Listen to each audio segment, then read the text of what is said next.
So how the carbon dioxide is influencing the acid-base balance? As you know, the carbon dioxide, when dissolved in water, is behaving as weak acid.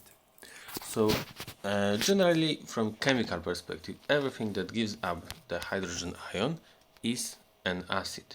So carbon dioxide also. Carbon dioxide is combining with water and created the acid.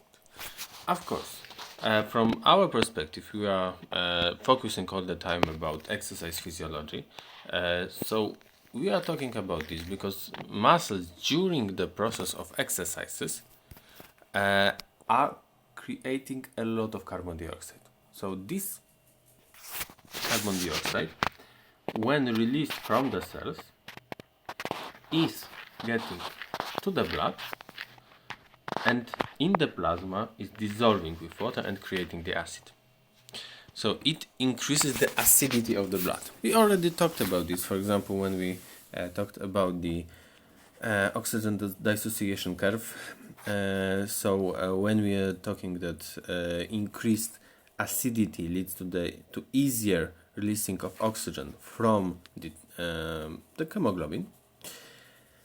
Okay.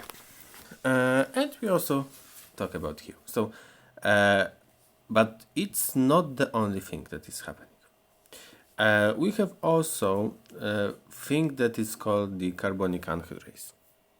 Carbonic anhydrase is increasing the speed of changing of carbon dioxide into the carbonic acid and generate to get carbonic acid. It's located in the erythrocytes.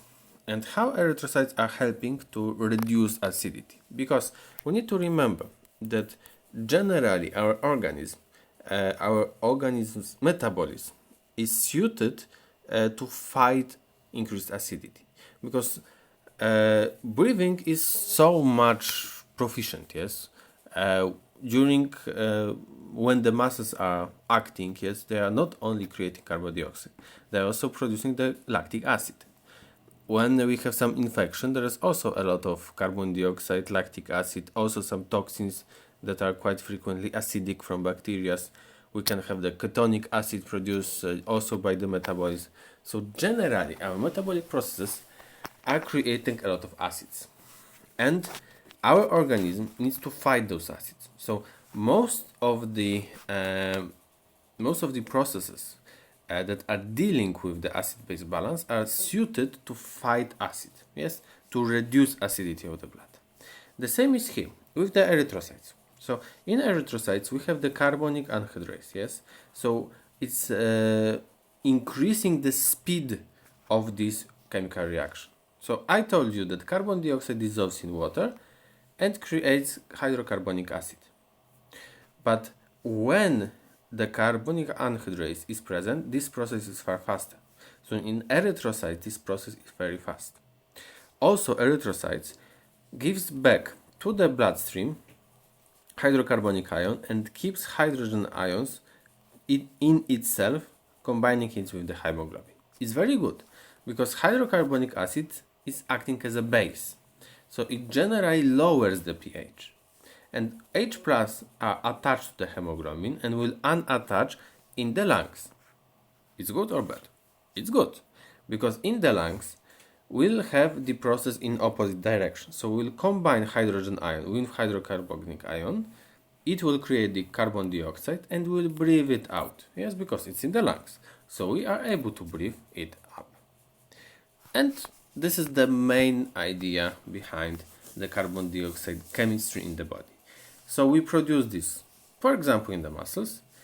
We bind it, we change it to the hydrocarbonic acid. The carbonic acid are getting freely in the blood. Also the increased amount of hydrocarbonic ion.